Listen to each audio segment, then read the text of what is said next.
হৃদয়ের মায়াজাল পর্ব 15। আপনাদের সাথে আমি আছি মাহিয়ান আহমেদ। একটা সুন্দর সকালের সূচনা। সকাল 6টা কি 6:30টার ঘরে ভোরের মিষ্টি রোদের সঙ্গে ফুরফুরে বাতাস এসে বইয়ে যাচ্ছে দক্ষিণ জানালা দিয়ে। কে যেন দক্ষিণা জানালাটা খুলে পর্দা সরিয়ে দিয়ে গেল, নাকি গভীর রাতের ফোন আলাপের শেষে জুই জানালাটা বন্ধ করতে ভুলে গেছে, জানে না মায়া। জানালা দিয়ে ভেসে আসা সকালের মিষ্টি রোদ যেমন মায়ের আরামের ঘুমে ব্যাঘাত ঘটাচ্ছে, ঠিক তেমনি দক্ষিণা হাওয়ার ফুরফুরে বাতাসে শরীরে আরাম তুলছে। মায়া সকালের আরামদায়ক ঘুমের রেশ কাটাতে না পেরে চিত হাওয়া থেকেই মুহূর্তে উপর হয়ে শুলো, বালিশে মুখ গুজে। এবার রোদের আলো মায়াকে বিরক্তি করতে পারবে না ভেবেও আরামের ঘুমটা শান্তিমতো দিতে পারছে না সে। বাড়ির ভেতর থেকে ভেসে আসা তীব্র হইচই আর কলরবের আওয়াজে বাড়ির প্রতিটা মানুষ আজ কেমন লাউড স্পিকারে কথা বলছে বলে মায়ার মনে হলো। থেকে থেকে রান্নাঘর থেকে জুইয়ের মা সাবিনা বেগমের চেঁচামেচির ডাক শুনতে পাচ্ছে মায়া। তিনি জুইয়ের মায়াকে ডাকছেন চেঁচিয়ে হয়তো কোনো কাজে, কিন্তু এত সকাল সকাল কেন? বাড়িতে এত মানুষ থাকতে হঠাৎ মায়ার জুইকে কি কাজে পড়লো চাচির? জানে না মায়া। সাবিনা বেগমের চেঁচামেচি ডাকাডাকির শব্দ মায়ের কান অব্দি পৌঁছালেও জুই বিন্দাস ঘুমাচ্ছে তখনও। ওর কোনো সারা শব্দ বা নড়াচড়া নেই। হয়তো সারা রাত ফোন আলাপ শেষে সকালে মটকা মেরে ঘুমাচ্ছে জুই। মায়া জানে না জুই কার সাথে বিগত 3 মাস ধরে এত কথা বলে, কার সাথে প্রেম করে বেড়ায়, লোকটা কে। তবে মায়ার জানা মতে যতটুকু বুঝতে পেরেছে, জুই হয়তো খানবাড়ির কারোর সাথে প্রেম জমিয়েছে। খুব সম্ভবত রিদ খানের ছোট ভাই রাদিফের সঙ্গে জুইয়ের প্রেম। ফোন নাম্বার অন্তত রাদিফ, তারপরে হচ্ছে একটা লাভ ইমোজি নামে সেভ করা। মায়া সেই থেকেই একটু একটু বুঝেছে। বাহির থেকে ভেসে আসা তীব্র ভসভস আওয়াজে মায়ের নাক মুখ কুঁচকে বালিশের ভেতরে আরো মুখটা চেপে রাখলো। আরামের ঘুমটা হারাম হয়ে যাওয়ায় বিরক্ত হতে গিয়েও হলো না ও কিছু একটা ভেবে। বরং চট করে মায়ের মাথায় আসলো আজ ওর বড় বোন মুক্তার গায়ে হলুদ। সেজন্য বাসায় মেহমান থেকে শুরু করে ডেকোরেশনের মানুষদের ভরপুর। এজন্য সকাল হতেই এত হই হুল্লোড় চেঁচামেচির শব্দ ভেসে আসছে। মায়া ঘুমের রেশ কাটাতে চেয়ে বালিশ থেকে মুখ তুলে ঘুমন্ত চোখে তাকালো ঘরের দক্ষিণা জানালাটার দিকে। কি সুন্দর মিষ্টি রোদ আর হাওয়া বইছে বাহিরে। মায়া চোখ আউড়িয়ে জানালার পাশে দাঁড়িয়ে থাকা বড় আম গাছটার দিকে তাকালো। বাতাসের তোপে ফুরফুর করে নড়ছে গাছের পাতা, সেই সাথে ছোট ছোট আম ফলের ঝুল। মায়া আস্তে করে মাথাটা বালিশের উপর রেখে অলস ভঙ্গিতে বেশ কিছুক্ষণ সময় নিয়ে তাকিয়ে রইল আম গাছের পাতায় বইতে থাকা সেই বাতাসের দিকে। আজকের দিনটা খুব সুন্দর লাগছে মায়ার কাছে। মনের মধ্যে অজানা এক খুশির ঝলক বয়ে যাচ্ছে ক্ষণে ক্ষণে। মায়ের মনে হচ্ছে আজ মায়ের সাথে স্পেশাল কিছু ঘটবে, যা এর আগে কখনো ঘটেনি। হয়তো আজকের দিনটা মায়ের জন্য শুভ কিংবা অশুভে পরিণত হবে। হয় আজকে মায়ের জীবনে বেস্ট কিছু ঘটবে, নয়তো একেবারে অনেক খারাপ কিছু ঘটবে। যাই ঘটুক না কেন, মায়ার মনে হচ্ছে আজকের দিনটি মায়ের জীবনের বাকি দিনগুলোর মতন হবে না, একদম ভিন্ন আর স্পেশাল কিছু হবে। আল্লাহ জানে এবার কি হয়। মায়া মনে মনে দোয়া করতে লাগলো যাতে খারাপ কিছু না ঘটে মায়ের সাথে। আজকে মায়ের বোনের গায়ের হলুদের অনুষ্ঠান, আর আজ নাকি মায়ের জন্য খারাপ কিছু হয়। আর আজ যদি মায়ের জন্য খারাপ কিছু হয়, তাহলে বোনের স্পেশাল দিনটা নষ্ট হয়ে যাবে। মায়া চায় না ওর জন্য মুক্তার স্পেশাল দিনটা নষ্ট হোক। তাই মায়ের নিজের জন্য ভালো কিছু হওয়ার দোয়া করলো মনে মনে। তারপর অলস ভঙ্গিতে ঘাড় ঘুরে তাকালো পাশের বালিশে শয্যায়িত ঘুমন্ত জুইয়ের দিকে। সে মায়ের দিকে মুখ ফিরে ঘুমিয়ে আছে। এই মুহূর্তে রুমে বোমা মারলেও হয়তো জুইয়ের ঘুম ভাঙবে না। সারা রাতের অঘুমের ঘুম দিয়েছে জুই। আবারও সেই একই ভসভস আওয়াজটা তীব্রভাবে কানে লাগতেই মায়ের অলসতা ছেড়ে আড়মোড়া ভেঙে উঠে বসলো। আমি তুলতে তুলতে জুইয়ের পাশ থেকে ফোনটা হাতে নিল। কথা বলতে বলতে জুই ফোনের চার্জ শেষ করে ফেলেছে। আর মাত্র 2% চার্জ আছে। মায়ার ফোন মায়ের ফোনের চার্জ নিয়ে মাথা ঘামালো না, বরং মায়ের নিখোঁজ স্বামীর কল কিংবা মেসেজ করেছে কিনা তাই চেক করতে লাগলো। অপর পাশ থেকে কোনো মেসেজ বা ফোন কল না পেয়ে হতাশায় ভুগলো মায়া। মন খারাপ করে ফোনটা আবারও একই জায়গায় রাখলো। লোকটা মায়াকে কখনো কল দেয় না, আবার মায়ার কলও রিসিভ করে না সে। এত কিসের রাগ মায়ের উপর লোকটার, সেটাই বোঝে না ও। এমন তো না যে লোকটা মায়াকে অপছন্দ করে, বরং মায়ের 2 দিনের ফোনালাপের খুব বুঝতে পেরেছে বরং মায়া 2 দিনের ফোনালাপের খুব বুঝতে পেরেছে লোকটাও মায়াকে মনে রেখেছে এবং হয়তো মনে মনে মায়াকে সে পছন্দও করে। কথাবার্তার তো মায়ার তাই মনে হতো। মায়া নিরাশ ভঙ্গিতে আবারও আড়মোড়া ভেঙে খাট থেকে পা নামিয়ে বসলো বিছানার কিনারায়। হামি দিতে দিতে হাঁটু সমান এলোমেলো চুলগুলো 2 হাতে পেঁচাতে পেঁচাতে খোপা করলো। বিছানার পাশ থেকে গায়ের সুতির ওড়নাটা কাঁধে দুলিয়ে ঝুলিয়ে ঘরের স্যান্ডেলগুলো পায়ে পড়লো। তারপর এত ডিটেলসে গল্প লেখা লাগে না ভাই, একদম স্যান্ডেল পইরা তারপরে ওয়াশরুমে উফ।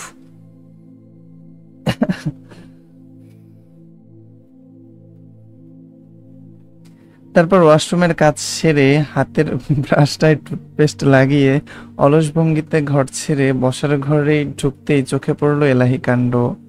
মায়ের 2 ফুপি থেকে শুরু করে তাদের বড় বড় ছেলেরাও মায়ের বাবা চাচার সাথে হাতে হাতে কাজ করছে। আরিফের সঙ্গে মায়ের ফুফাতো ভাই রাকিব, সাকিব, তামিম, পলাশ সবাই ডেকোরেশনের মালামালের কাজ দেখাচ্ছে দাঁড়িয়ে থেকে লোকদের। শরীফুল ইসলাম বাজারের লিস্ট বানাচ্ছে ছোট ভাই জামাল সাহেবকে নিয়ে। ঘরের বাইরে সারা বাড়িতে ডেকোরেশনের কাজ করা হচ্ছে। মায়া উকি মেরে রান্নাঘরের দিকে তাকালো, দেখলো রান্নাঘরে মা চাচির সাথে 2 ফুপিও হাতে হাতে কাজ করছে। তখনকার ভসভস আওয়াজটার উৎস খুঁজে পেতেই মায়া দেখলো ওর বড় ফুপি সাজেদা বেগম আদা রসুন ব্লেন্ডার করছে, আর ছোট ফুপি জাহানারা বেগম পেঁয়াজ কাটছে সঙ্গে 3 জন কাজের মহিলা নিয়ে। মায়ের মাকে দেখা গেল নকশি পিঠা ভাজতে। ছোট চাচি সেই পিঠা শিরায় ডুবিয়ে বড় থালায় তুলছে। বাড়ির সবাইকে কাজ করতে দেখে মায়ের হাতের ব্রাশটা মুখে ঢুকিয়ে ব্রাশ করতে করতে রান্নাঘরের দিকে যেতেই মায়ের ছোট চাচি সাবিনা বেগম মায়াকে দেখেই বলল, তুই উঠছিস? সে কখন থেকে ডাকছি তোদের, জুই কই? মায়া ব্রাশ করতে করতে মিথ্যা বলল, জুই সারা রাত পড়েছে চাচি, তাই এখন ঘুমাচ্ছে। 10টার আগে উঠবে না, সামনে আমাদের ফার্স্ট সেমিস্টার পরীক্ষার জন্য পড়াশোনার চাপ বেশি, ওকে এখন ডেকো না। মায়ের কথায় সাবিনা বেগম বিশ্বাস করলো। মাঝ থেকে মায়া বড় ফুপি জাহানারা বেগম ব্লেন্ডার মেশিনটা বন্ধ করে মায়ের উদ্দেশ্যে বলল, আচ্ছা জুই ঘুমাচ্ছে, ঘুমাক, ওকে ডাকার দরকার নেই। তুই বরং তাড়াতাড়ি গোসলটা সেরে একটা নতুন জামা পরে নে, অল্প সেজেও নিস। চেয়ারম্যান বাড়ির লোকজন আসবে একটু পর, ওদেরকেও বিয়েতে দাওয়াত দেওয়া হয়েছে। তুই একটু সুন্দর মতো সেজেগুজে থাকিস কেমন? ফুপির কথায় মায়ের ফুপির কথায় মায়ের হাত থামে দাঁত মাজা থেকে। কপাল কুঁচকে তীক্ষ্ণ গলায় জাহানারা বেগমকে শুধিয়ে বলে, কেন ফুপি, চেয়ারম্যান বাড়ির মানুষ আসলে আমি সাজবো কেন? মায়ের কথায় জাহানারা বেগম কিছু বলার আগেই মায়ের মা রেহেনা বেগমকে ধমক দিয়ে মায়াকে বলল, বেয়াদব হয়েছিস, মুখে মুখে প্রশ্ন করিস, তোকে যা বলেছে তাই কর, এত কথা কিসের? বিয়ে বাড়িতে যুবতী মেয়েদের এমনই সেজেগুজে থাকতে হয়, নয়তো মানুষ মন্দ বলে। যা এবার গিয়ে গোসল করে ভালো একটা জামা পরে নে। আচ্ছা।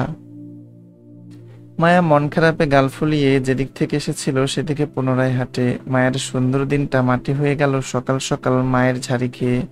আল্লাহ জানে সারাদিন কিভাবে যায় মায়ের। মায়ের কথা মতো মায়া গোসল সেরে গাঢ় সবুজ রঙের একটা 3 পিস পরে নিল। সাজুগুজু করতে চেয়েও করলো না, কারণ মায়া এখন সাজবে, আবার সন্ধ্যায় হলুদের অনুষ্ঠানে আবারও সাজতে হবে, তাই এখন আর সাজলো না। মায়াকে সাজতে না দেখে রেহেনা বেগম ধমক দিতে গিয়েও আবার দিল না। মায়ের দিকে তীক্ষ্ণ দৃষ্টিতে তাকিয়ে চুপ করে গেলেন তিনি। মায়া এমনিতেই অনেক সুন্দর, সাজুগুজু ছাড়াই মায়াকে চোখে লাগার মতন সুন্দর লাগছে বলে তিনি আর কথা বাড়ালো না, বরং চুপ থাকলো। মায়া নাস্তা খেয়ে সারা বাড়ি ঘুরঘুর করতে থাকলো আরিফের পেছন পেছন। জুই ঠিক 10টার দিকে ঘুম থেকে উঠলো, খেয়ে দিয়ে মুক্তাকে নিয়ে বসলো। ততক্ষণে বিয়ে বাড়িতে মেহমানদের সংখ্যা আরো বাড়লো। মায়ের নানু বাড়ি চট্টগ্রাম থেকে মানুষজন উপস্থিত হলো কিছুক্ষণ আগে। ওনারা রাতের ট্রেনে করে সকালে এসে পৌঁছালো আশুগঞ্জ। হইচই করে পুরো পুরো বিয়ে বাড়ি মেহমানে ভরপুর হলো। মায়ার চাচাতো, খালাতো, ফুফাতো এবং নিজের স্কুলের বান্ধবী সকল মেয়েদের জন্য আরিফ একই রঙের শাড়ি কিনে এনেছে হলুদের অনুষ্ঠানে পরার জন্য, আর ছেলেদের জন্যই একই রঙা পাঞ্জাবি। মুক্তার বিয়ের স্টেজ করা হয়েছে মায়াদের বাড়ির বড় উঠানে। ভারী ফুলের ডেকোরেশনের উজ্জ্বল পরিবেশ, দেখতে চমৎকার সুন্দর দেখাচ্ছে সবকিছু। মায়া সারা বাড়িতে ঘুরঘুর করে বিয়ে বাড়ির ডেকোরেশন দেখলো। চেয়ারম্যান বাড়ি থেকে মানুষজন এসেছিল প্রায় 11টার দিকে। তাও নাদিমকে নিয়ে 10-12 জনের মতো। তারা এসে মায়াদের বাড়িতে 2 ঘন্টার মতন থেকে আবারও চলে গেল। মায়াকে দেখে কিছু অর্থ আর একটা শাড়ি উপহার দিয়ে গেল বোনের গায়ে হলুদে পড়তে। উপহারগুলো নেওয়ার সময় মায়া শুধু বোকার মতন তাকিয়েছিল নিজের মায়ের দিকে।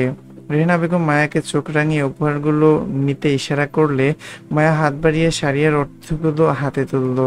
বোকার মতো শুধু চেয়ে রইল চেয়ারম্যান বাড়ির মানুষজনদের কর্মকাণ্ডের দিকে। যে যা বলছিল মায়া শুধু তাই করে যাচ্ছিল পুতুল বনে। চেয়ারম্যান বাড়ির মানুষজনদের আন্তরিকতায় পঞ্চমুখ মায়ের আত্মীয় স্বজন তার থেকে বেশি প্রশংসা করলো নাদিমের। ছেলেটি দেখতে বেশ সুন্দর, স্মার্ট আর লম্বাটে গঠনের। নাদিমকে দেখে মায়ের আত্মীয় স্বজনদের বেশ ভালো লেগেছে সবারই। মায়ের সাথে নাদিমকে মানাবে ভালো, এই প্রশংসাও করলো। সারাদিন ভর হইচই আর ব্যস্ততায় কাটলো সবার সময়। পার্লার থেকে মেয়েরা আসলে বিকাল থেকে সাজুগুজুর ধুম পড়লো মায়ের কাজিনদের মধ্যে। কারণ সন্ধ্যা নাগাদ কনেপক্ষ থেকে এক গাড়ি মেয়ের ছেলে নিয়ে যাবে ফাহাদের বাড়ি হলুদের ডালা নিয়ে। সেজন্য যারা বরের বাড়ি যাবে সেই সকল ছেলে মেয়েরা আগে থেকেই সেজেগুজে নিচ্ছে। কারণ মায়াদের বাড়ির মানুষজন যাওয়ার পর ওদের সাথে আবার বরের বাড়ির মানুষজন আসবে মুক্তাকে হলুদ লাগাতে। আশুগঞ্জ টু ঢাকা যাতায়াতের সময় লাগবে করে সিদ্ধান্ত নিল বউয়ের বাড়ি থেকে মায়েরা আগে যাবে ফাহাদের বাড়ি, তারপর মায়াদের সঙ্গে বরের বাড়ির মানুষজন আসবে গাড়ি নিয়ে। হইচই করে বাড়ির সকল মেয়েরা একরঙা শাড়ি আর অর্নামেন্ট গায়ে জড়ালে মায়া আর জুই পড়ল একদম ভিন্ন। দুই বোন একই রকম দেখতে, বাসন্তী কালার মসলিন জামদানি জড়ালো গায়ে। শাড়ি দুটো বেশ দামি। আরিফ সেদিন ঢাকা থেকে কিনে দিয়েছে বোনদের। জুই শাড়ির সাথে অর্নামেন্ট পরেও খুলে রাখলো। মায়ার মতো করে সেও সিম্পল সাজলো একইভাবে। মায়া নিজের বাসন্তী রঙা শাড়ির সাথে একই রকম দেখতে গাঁদা ফুলের মালা দুটো হাতে পরলো। মুখে হালকা পাতলা মেকআপ করে, ঠোঁটে টকটকে সিঁদুর লাল লিপস্টিক দিয়ে, চোখে মোটা করে কাজল টানলো। মায়া বরাবরই মাথায় হিজাব পরে বেড়ায়। স্কুল, কলেজ, এমনকি কোথাও গেলেও হিজাব পরে চলাচল করে। খানবাড়িতে যতবার গিয়েছে ঠিক ততবারই মায়া ড্রেসের সাথে হিজাব পরে গিয়েছে। তবে আজ হাতে বাসন্তী রঙের হিজাব নিয়ে দাঁড়িয়ে পড়লো। পরবে কি পরবে না সেই নিয়ে দ্বিধা কাজ করলো। তারপর এই নিয়ে জুইকে জিজ্ঞেস করতেই জুই নিষেধ করলো আজ হিজাব না পরতে। মায়া কেমন দ্বিমনা করে হাতের হিজাবটা রেখে দিল, তবে চুলগুলো খোলা রাখলো না। সুন্দর খোপা করে তাতে গাঁদা ফুলের একটা মালা পেঁচালো। কপাল থেকে গালের উপর 2 গাজি কাটা চুল ফেলে কানে ছোট ঝুমকা পরে সাজটা কমপ্লিট করে জুইয়ের দিকে তাকাতেই জুই কানে ঝুমকা পড়তে পড়তে মায়াকে দেখে হাত থেমে গেল মুহূর্তে। মায়ের দিকে চোখ বড় বড় করে তাকিয়ে থেকে আচানক বলে উঠল, বাপরে আগুন, মাশাল্লাহ। জুইয়ের কথায় মায়ের ঠোঁট প্রসারিত করে হাসলো। জুই কানের দুল পড়তে পড়তে মায়ের শাড়ির কুচি ঠিক করে দিল। কুচি হবে লিখছে, কুচি যাই হোক আমি জানি না, কুচি ঠিক করে দিল। দুই বোন একই রকম সেজেগুজে রুম থেকে বের হতেই সবাই মাশাল্লাহ বলে বলে মুখরিত করলো। মায়ের ছোট ফুপি দুই ভাতিজির নজর কাটলো থুপথুপিয়ে। মায়া জুইকে সাবধানে যেতে বলে আরিফকে ডেকে পাঠালো মেয়েদের নিয়ে যেতে। মায়ের সকল কাজিনরা ছেলে মেয়ে মিলিয়ে 15 জনের মতন হলো। এক গাড়িতে সকল মানুষ আটবে না বলে ঠিক করলো আরো একটা গাড়ি নিয়ে যাবে। নাদিম সবেমাত্র গাড়ি নিয়ে মায়াদের বাড়ি ঢুকছিল। তাকে বিশেষভাবে দাওয়াত করা হয়েছে হলুদের অনুষ্ঠানে থাকতে। গাড়ি থেকে নেমেই নাদিম আরিফের সঙ্গে কুশলাদি বিনিময় করে জানতে পারল তাকে যেতে হবে ফাহাদদের বাড়িতে। নাদিম না করলো না, বরং সম্মতি দিল। নাদিমের গাড়িতে ওঠার জন্য আরিফ, মায়া, জুই সঙ্গে মায়ার একজন বান্ধবী সুমিকেও ডাকলো। বড় ভাইয়ের ডাকে বাধ্য মেয়ের মতন তিনজনই নেমে আসলো প্রথম গাড়ির থেকে। মায়াকে নামতে দেখে বিষণ্ণ স্তব্ধ হয়ে দাঁড়িয়ে রইল নাদিম। অদ্ভুত ঘোর লাগা দৃষ্টিতে শুধু তাকিয়ে রইল মায়ার দিকে। মায়া নত মস্তিষ্কে হেঁটে গিয়ে বসলো নাদিমের গাড়িতে। একটা বারের জন্য উপরের দিকে তাকালো না, কিন্তু জুই বেশ কয়েকবার কপাল কুঁচকে নাদিমের ঘোর লাগা দৃষ্টি পরখ করলো মায়ার প্রতি। জুই বিয়ের এত হইচইয়ের মধ্যেও কিছু একটা আঁচ করেছে নাদিমের পরিবারকে নিয়ে, কিন্তু সে এখনো শিওর না বিষয়টা আদৌ সত্যি কিনা। জুই গাড়িতে বসতে বসতে আবারও তাকালো নাদিমের দিকে। সে এখনো থমকে গিয়ে তাকিয়ে আছে মায়ের দিকে, আর মায়া নিজের কাজে ব্যস্ত। ওর প্রতি কার কি দৃষ্টি সেটাও দেখতে চাইলো না। মায়া গাড়ির পেছনে চেপে বসলো জুইকে জায়গা দিয়ে, আর জুই মায়ার পাশে বসতে বসতে সুমিকে জায়গা দিল নিজের পাশে বসার জন্য। নাদিম আসিফের ডাকে হুঁশে ফিরে ঘাড় চুলকে ঠোঁট কামড়িয়ে হাসলো। আরিফ পাশের সিটে বসতেই নাদিম ঘুরে গিয়ে ড্রাইভিং সিটে বসলো। গাড়ির স্টিয়ারিং ঘোরাতে ঘোরাতে মিরর দিয়ে আরো একবার দেখে নিল মায়াকে। সন্ধ্যা 7টা, অবস্থানটা ফাহাদের নিজস্ব বাড়িতে। এবার বিয়ের আয়োজন খান বাড়িতে নয়, বরং ফাহাদের নিজস্ব বাড়িতে করা হচ্ছে। মুক্তা ফাহাদের বিয়েটা যেহেতু আগেই হয়েছিল, সেক্ষেত্রে পুনরায় বিয়ে হবে না, শুধু নিয়ম মেনে আনুষ্ঠানিকভাবে বিয়ের আয়োজন করা হবে। আর এই বিয়ের অনুষ্ঠানটা খান বাড়িতে নয়, বরং ফাহাদের নিজস্ব বাড়িতে হচ্ছে। সময়টা সন্ধ্যা 6টা পার হয়ে 7টার ঘরে পৌঁছালো। ফাহাদের বাড়িতে মায়েরা পৌঁছেছে আরো ঘন্টাখানিক আগে। এর মাঝে মায়াদের মেহমানদারি প্রায় শেষ। ফাহাদের বাড়িতে এসে মায়া সকলের দেখা পেল, এমনকি হৃদের কাজিন হিসেবে শ্রেয়াকেও ফাহাদের বিয়েতে উপস্থিত পেল। বিশাল আয়োজনে মুখরিত ফাহাদদের শেখ বাড়ি। পুরো 3তলা ভবনটি ফেরি লাইট থেকে শুরু করে ভারী ডেকোরেশনে সাজানো হয়েছে সামনের গেট পর্যন্ত। 3তলা ভবনটি সম্পূর্ণ ফাহাদের বাবার। এই বাড়িতে মায়া আজ প্রথম আসলো। আগেরবার মুক্তা ফাহাদের আগতের সময় খান বাড়িতে হয়েছিল, তাই মায়ার কখনো ফাহাদের নিজস্ব বাড়িতে আসা হয়নি। বিয়ে বাড়িতে মায়া অসংখ্য মেহমানদের আনাগোনা দেখতে পেল। শুধু বাদ রইল রিদ খান আর আসিফ। রিদ খান নেই, তার মানে আসিফও আসবে না। মায়া বোঝে না রিদ খান এত সমাজ ছাড়া কেন, নিজের ফুফাতো ভাইয়ের বিয়েতে অ্যাটেন্ড হবে তাতে এত তালবাহানা করে কেন। এই লোককে কোথাও নিয়ে যেতে চাইলে যেতে চায় না কেন সে? পারিবারিক অনুষ্ঠানও কেউ মিস করে বুঝি? কি জানি। ফাহাদের হলুদের স্টেজ করা হয়েছে বাড়ির ছাদে। মায়া ছাদের এক কোণে স্টেজের পাশে দাঁড়িয়ে রইল, হাতে হলুদের তন্ত্রের ডালা নিয়ে। ফাহাদকে সবাই নিচ থেকে নিয়ে আসবে ঢোল বাজিয়ে, তাই আপাতত ছাদে তেমন কেউ নেই, সবাই নিচে। হাতে গোনা 10-12 জনের মতো হবে ছাদের আশেপাশে ছড়িয়ে ছিটিয়ে দাঁড়িয়ে। মায়া হাতের ডালাটা নিয়ে আশেপাশে তাকালো। সন্ধ্যার ফুরফুরে ঠান্ডা হাওয়া গায়ে অদ্ভুত ভালো লাগা সৃষ্টি করেছে। আজ সারাদিন ঠান্ডা হাওয়া বইছে। মায়ার আবারও মনে হচ্ছে আজ ভালো কিছু নয়তো খারাপ কিছু হবে ওর সাথে। মায়া ভারী নিঃশ্বাস ফেলে অনুসন্ধানী চোখে জুইয়ের খোঁজ করলো। ডালা হাতে আশেপাশে বেখেয়ালি চোখ বোলালো। তখন দেখা গেল ফর্মাল গেটআপে রিদকে সিঁড়ি বেয়ে উপরে উঠে আসতে। হয়তো এখনো মায়াকে লক্ষ্য করেনি, কিন্তু মায়ার চোখে ঠিকই পড়ল গুরুগম্ভীর মেজাজি রিদকে।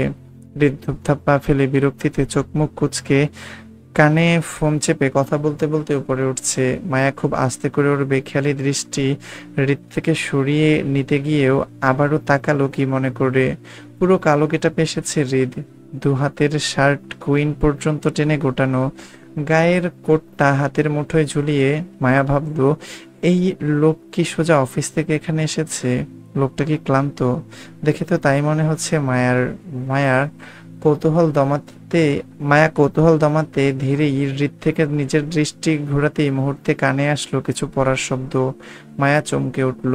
মুহূর্তেই ঘাড় ঘুরিয়ে তাকাতেই দেখতে পেল হৃদের ফোনটি ততক্ষণে মাটিতে পড়ে আছে, আর হৃদ থমকে যাওয়ার মতো নিস্তব্ধ হয়ে ওর দিকেই চেয়ে আছে। মায়া থতমত খেয়ে গেল। হৃদের থমকে যাওয়া দৃষ্টিতে চোখ পড়ে জড়তার অস্বস্তিতে বোধ হয় হাঁসফাঁস করে দৃষ্টি ঘোরালো। মায়ের এত অস্বস্তি বোধ হয় হৃদ নিজের মায়ের এত অস্বস্তি বোধেও হৃদ নিজের দৃষ্টি সরালো না। মূলত এই নিয়ে হৃদের মাঝে পরিবর্তন ঘটলো না। সেই একইভাবে মায়ের দিকে থমকে যাওয়া ভঙ্গিতে তাকিয়ে মায়া আর চোখে হৃদের দিকে তাকালো। সাথে সাথে চোখ মিলল হৃদের দৃষ্টিতে। মায়ের অস্বস্তি বাড়ল। হাঁসফাঁস করে ডালা হাতে হৃদের দিকে পিঠ বেঁকে দাঁড়ালো। মায়া বুঝতে পারছে হৃদ এখনো অদ্ভুত দৃষ্টিতে তাকিয়ে ওর দিকে। মায়ার হাতের ডালাটা স্টেজের সামনে আস্তে করে রেখে হৃদের চোখের সামনে থেকে পালাতে চাইলো। মিনমিন করে আস্তে আস্তে ছাদের অপর কোণায় যেতে চাইলো, কারণ সিঁড়ি বেয়ে নামার কোনো উপায় নেই। হৃদ সিঁড়িঘরের দরজায় দাঁড়িয়ে। আসিফ হৃদের পেছন পেছন উঠে আসলো ছাদে। হৃদকে থমকে যাওয়া ভঙ্গিতে দাঁড়িয়ে থাকতে দেখে এগিয়ে আসলো সেদিকে। হৃদের ফোন নিচে পড়ে থাকতে দেখে দ্রুত পদে সেটা হাতে তুলে দেখলো ঠিক আছে কিনা। যখন ঠিকঠাক দেখতে পেয়ে তখন সুস্থির হলো যখন ঠিকঠাক দেখতে পেল তখন সুস্থির হলো। তবে বেশ সন্দেহ হলো হৃদের থমকানো মনোভাব দেখে। হৃদের ফোনটা এগিয়ে দিতে দিতে আস্তে করে রেখে বলল, আসিফ ভাই আপনার ফোন। আসিফের ডাক হৃদের কান অব্দি পৌঁছালো কিনা সন্দেহ। আসিফ পুনরায় হৃদের মনোযোগ পেতে ডাকলো, ভাই। হুম। হৃদ বেখেয়ালি অমনোযোগী ললাভ দৃষ্টি ঘোরালো আসিফের দিকে। এক সেকেন্ড এক সেকেন্ডের ভিতর পুনরায় সেই নেশাক্ত দৃষ্টি ঘোরালো মায়ের উপর। আসিফ চট করে বুঝে গেল হৃদের থমকে যাওয়ার মনোভাব। হৃদের দৃষ্টি অনুসরণ করে মায়ের দিকে এক পলক তাকিয়ে আস্তে করে পেছন সরে গেল হৃদের ফোন নিয়ে। হৃদকে আর বিরক্ত করলো না আসিফ। আসিফ চলে যেতেই হৃদ মোহাচ্ছন্ন ঘুরে মায়ের দিকে এগোতে চাইলো। কয়েক কদম এগোতেই হইচই করে ফাহাদকে নিয়ে সবাই উপস্থিত হলো ছাদে। দেখতে দেখতে কয়েক সেকেন্ডের ব্যবধানে পুরো ছাদে নাচ গানের ছেলে মেয়েদের হইচই পড়ে গেল। মায়া এগিয়ে গিয়ে সেই ভিড়ে দাঁড়ালো জুই শ্রেয়া সেজুতির পাশে। হৃদ তখনও সেই ভিড়ে মায়ের দিকে তাকিয়ে। তার আজ এত হইচই রাগ লাগছে না, বরং বউয়ের নেশায় আসক্ত হয়ে এই মুহূর্তে সবকিছু মাতাল মনে হচ্ছে।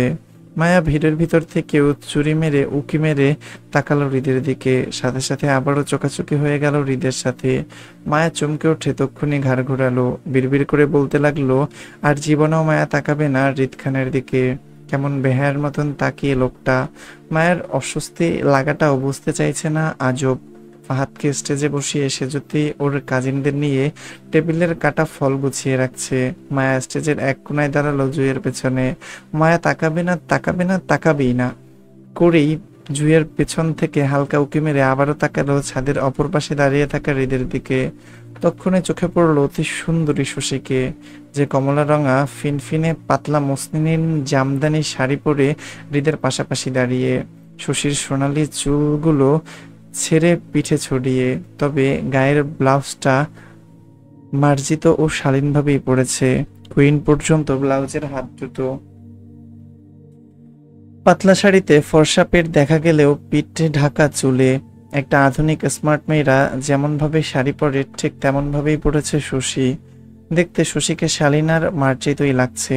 তবে এই মুহূর্তে মায়ের দৃষ্টি শশীর সৌন্দর্যতার থেকেও হাতের উপর বেশি। হৃদকে একটা খালি গ্লাসের লেবুর শরবতের পানি তুলে দিচ্ছে সে। হৃদের ক্লান্তিতা দূর করতে শশীর হাতের সেই গ্লাস তুলে নিয়ে চট করে পানিটুকু পান করে পুনরায় শশীর হাতে খালি গ্লাসটা তুলে দিল। শশী খালি গ্লাসটা হাতে নিল ঠিক, কিন্তু সেই সাথে হৃদের হাত থেকে ওর কোটটা নিয়ে নিজের কাছে টেনে নিল। মায়া উদাস চোখে সবটা দেখলো। বিগত 2 দিনে মায়া শশীকে দেখে যতটুকু বুঝলো, মেয়েটি বেশ যত্নশীল হৃদের প্রতি। হবে নাই বা কেন, ভালোবাসার মানুষের যত্ন সবাই করতে চায়। মায়ার স্বামীকে খুঁজে পেলে মায়াও এমনভাবে বেশ যত্ন করবে। যত্ন করতে করতে দরকার পড়লে স্বামীর চোখে মুখে ঢুকে পড়বে, তারপরও লোকটার অযত্ন করবে না কখনো। মায়ার কত সাধনার স্বামী হবে লোকটা, অযত্ন করার প্রশ্নই ওঠে না। কিন্তু কথা হলো, লোকটাকে মায়া কখন খুঁজে পাবে আল্লাহ জানে। মায়ের হাতে থাকা ফোনটার দিকে এক পলক তাকিয়ে আশেপাশে নজর ঘোরালো। উচ্চস্বরে গান বাজনার সাথে সাথে মানুষজনদের ভিড় বেশি। তাই এই মুহূর্তে মায়া ওই লোকটাকে কল করবে না, বরং একটু পর কল দিবে ভিড় কমে আসলে। আসিফ তাড়াহুড়োর ন্যায় হৃদের দিকে এগিয়ে আসলো। আস্তে করে হৃদকে কিছু একটা বলতেই হৃদের গম্ভীর মুখটা চট করেই আস্তে করে হৃদকে কিছু একটা বলতেই হৃদের গম্ভীর মুখটা চট করেই রাগের আভাস পেল মায়া। এক মুহূর্ত দেরি না করে হৃদ তৎক্ষণাৎ হাঁটলো সিঁড়ির দিকে। আসিফ খানিকটা দ্রুত পদ মিলালো হৃদের পিছন পিছন ছুটতে ছুটতে। মায়া হৃদের চলে যাওয়ার দিকে এক পলক তাকিয়ে দেখলো, তারপর খুব স্বাভাবিকের ন্যায় স্টেজে বসা ফাহাদের দিকে তাকালো। আয়ন ফাহাদকে গেটের স- আয়ন ফাহাদদের গেটের সামনে দাঁড়িয়েছিল। হৃদের পিছু পিছু আসিফকে ছুটতে দেখে আয়ন সেদিকে এগিয়ে এসে আসিফকে খাক ছেড়ে ডেকে থামিয়ে দিয়ে প্রশ্ন করলো, আসিফ, এই অসময়ে কোথায় যাচ্ছ তোমরা?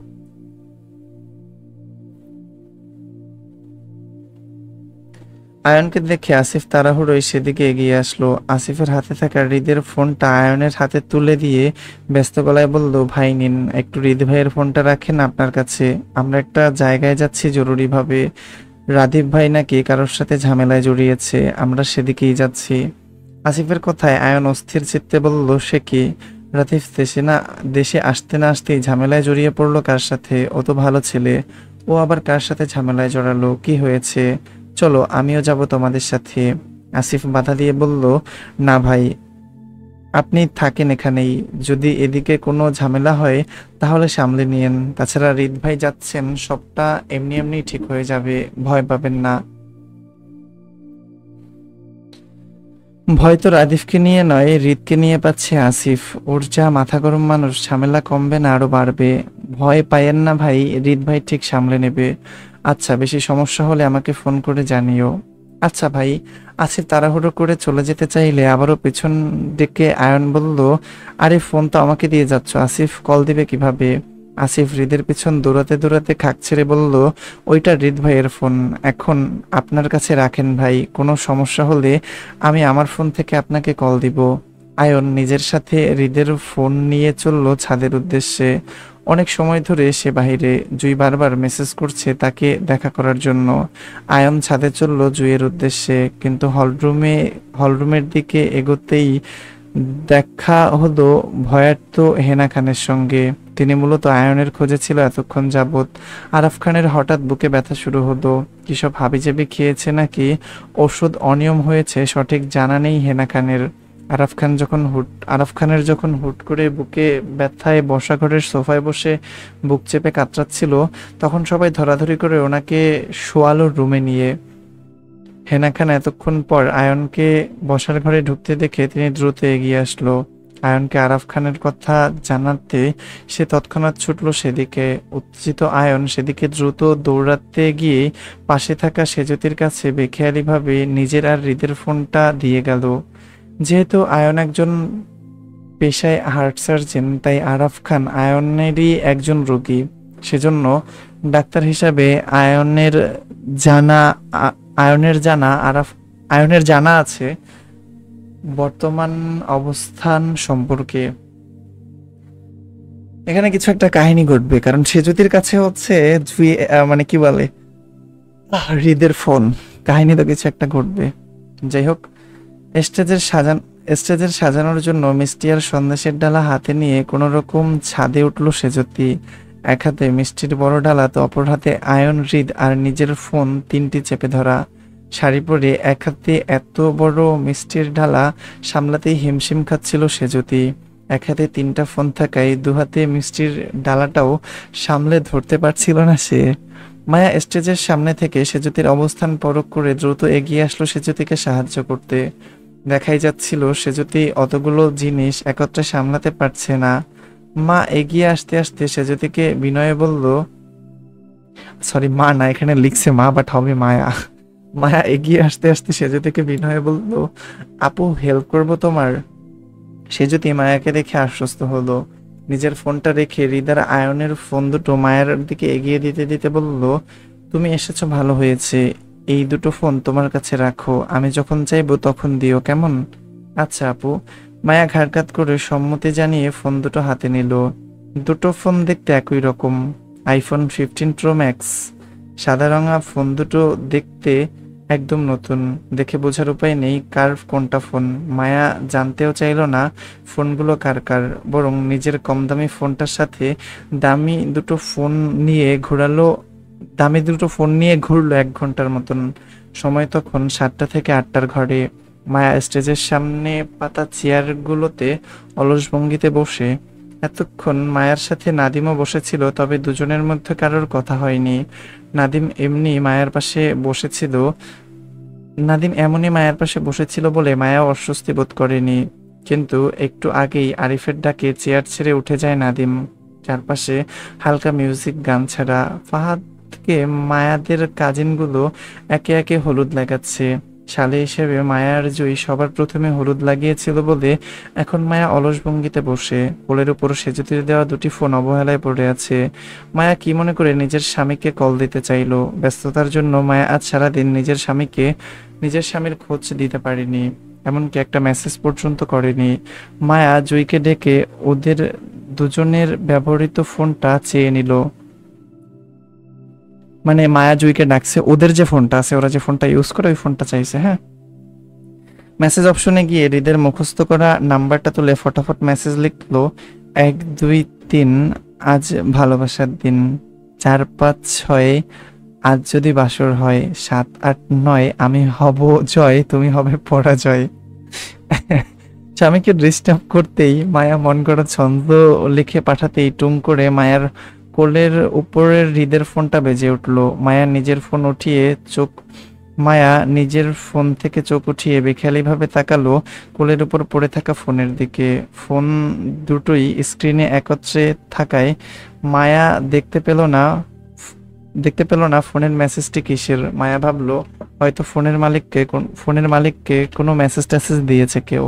মায়া গুরুত্ব না দিয়ে পুনরায় একইভাবে স্বামীকে মানে হৃদকে মেসেজ লিখলো, শুনুন স্বামী সাহেব, আজকে আপনি আমার ফোন রিসিভ না করলে আমি কিন্তু একটা প্রেম করব। ছেলেও কিন্তু আমি ঠিক করে রেখেছি, অনেক হ্যান্ডসাম, অনেক সুন্দর সে। মায়া মেসেজ সেন্ড করতে আবারও সে একইভাবে কোলের উপরের ফোনটি টুং করে মেসেজের শব্দ উঠলো। এবারও মায়া শুনলো কিন্তু তেমন গায়ে মাখলো না, বরং আবারও স্বামীকে হুমকি দিতে দিতে মেসেজ লিখলো, সত্যি বলছি ছেলে কিন্তু অনেক সুন্দর, আমি কিন্তু প্রেমে পড়ে যাব আপনি কল রিসিভ না করলে। আপনি আমার কলটা রিসিভ করলে প্রেমটা বাতিল হতে পারে। মায়া আবারও মেসেজ পাঠালো। আবারও সেই একইভাবে কোলের উপরে হৃদের ফোনটা টুং করে মেসেজের শব্দ উঠলো। প্রতিবারে মায়ার মেসেজের সাথে সাথে ওর কোলের ফোনটা টুং করে শব্দ উঠছে, সেটা মায়া খেয়াল করেনি তেমন। মূলত মায়ার ধারণাতেও নেই মায়ার স্বামীর ফোন ওর কোলের উপরে থাকতে পারে। তবে আজ বোধহয় ভাগ্য মায়ের সাথে ছিল।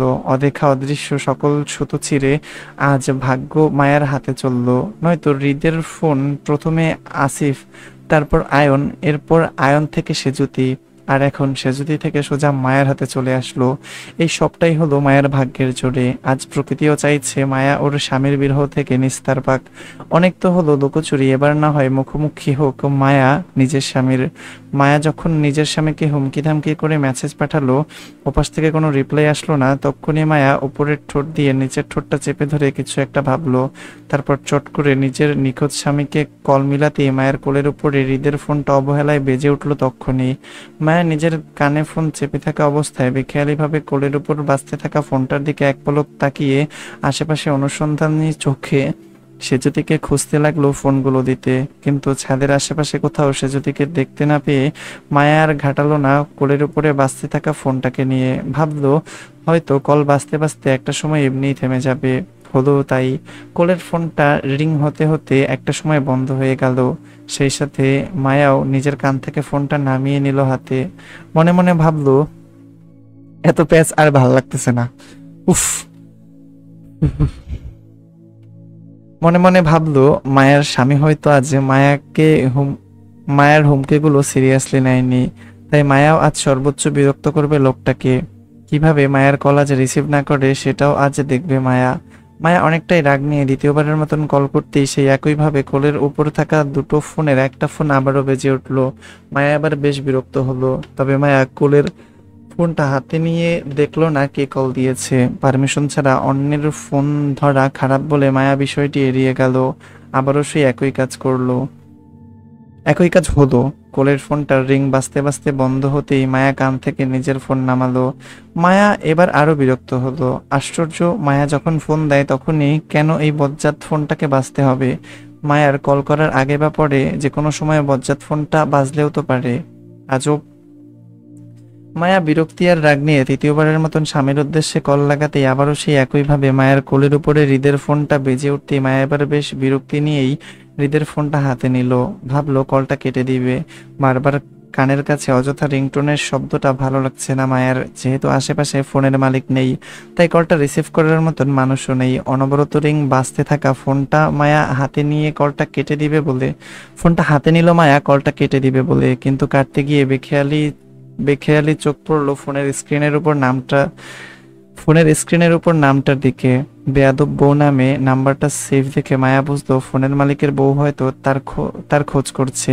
কিন্তু ফোনের মালিক তো এই মুহূর্তে আশেপাশে নেই।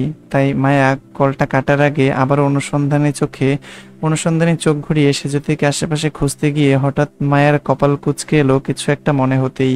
1 মিনিট। ফোনের স্ক্রিনে বেয়াদব বউ নামের নিচে মায়া নাম্বারটা দেখলো কার? ওটা মায়ার ফোন নাম্বার ছিল না। মায়া চমকে ওঠে, তৎক্ষণাৎ ফোনের স্ক্রিনের দিকে তাকালো। গুটি গুটি সংখ্যা গুটি গুটি সংখ্যায় নিজের নাম্বারটা মিলাতে পেরে হাত কেঁপে ওঠে। মুহূর্তেই ফোনটা পড়ে গেল কোলে। আর মায়ের ফোনটাও ততক্ষণে কান থেকে নিচে পড়ে গেছে। মায়া অতি উত্তেজনায় অস্থির হয়ে তরতর করে কাঁপতে লাগলো। বহু প্রত্যাশিতর পর আজ মায়া নিজের স্বামী কিভাবে হুট করে পেয়ে যাবে সেটা স্বপ্নেও ভাবেনিও। মায়ের ফোনটা ফ্লোরে পড়ে থাকা অবস্থায় বাজতে বাজতে একটা সময় বন্ধ হয়ে যেতেই কোলের উপর থেকে হৃদের ফোনটারও রিং অফ হয়ে স্ক্রিনের লাইট জ্বলে উঠলো। মায়া কম্পিত হাতে ছলছল চোখে স্ক্রিনের দিকে তাকিয়ে দেখলো এতক্ষণ ধরে মায়ের সবগুলো মেসেজ ফোনের উপর ভাসছে বেয়াদব বউ নামে। মায়া কাঁপা কাঁপা হাতে ফোনের স্ক্রিনের লক খুলতে চাইলো ফোনটি কার সেটা দেখার জন্য, কিন্তু ফোনে পাসওয়ার্ড দেওয়ায় খুলতে পারলো না। শুধু নিজের মেসেজগুলো উপর দিয়ে দেখলো মায়া। এতক্ষণ মায়া যা উল্টোপাল্টা মেসেজ করেছিল সবগুলো এখন দৃশ্যমান। হুট করে অনাকাঙ্ক্ষিত কিছু পেয়ে যাওয়ায় মায়া মুখ ঢেকে হো হো করে কেঁদে উঠল। আজ এই কান্না মায়ের কষ্টের নয়, বরং অতি আনন্দের। 2 বছর অনেকটা দিন পর মায়া আজ নিজের স্বামীর মুখোমুখি হতে চলেছে। এই খুশি, এই অস্থিরতা মায়া কোথায় রাখবে? মায়া নিজের কান্না আটকে স্বামীর ফোনটা বুকে আঁকড়ে মাথা ঝুঁকে বসলো। এই সময়ে কান্নাকাটি করে মায়া সময় নষ্ট করবে না। আর কোনো কিছুর বিনিময়ে মায়া নিজের স্বামীকে হারাতে দিবে না। ফোনটা যখন মায়ের কোলে এসেই পড়েছে, তার মানে মায়ের স্বামী খানবাড়ির ছেলেদের মধ্যেই কেউ হবে। কিন্তু কে? আচ্ছা, এমনটা নয় তো যে লোকটা মায়াকে পূর্ব থেকে চেনে কিন্তু ইচ্ছাকৃতভাবে মায়ের কাছ থেকে নিজেকে লুকিয়ে রেখেছে, মায়ের সামনে আসতে চাইছে না? কিন্তু কেন? কেন এত লুকোচুরি? মায়া এই লোকটাকে এবার এত সহজে যেতে দিবে না। এই লুকোচুরি খেলায় আজ মায়া যে করেই হোক শেষ করবে। লোকটার মুখোমুখি হয়ে মায়া দাঁড়াবেই।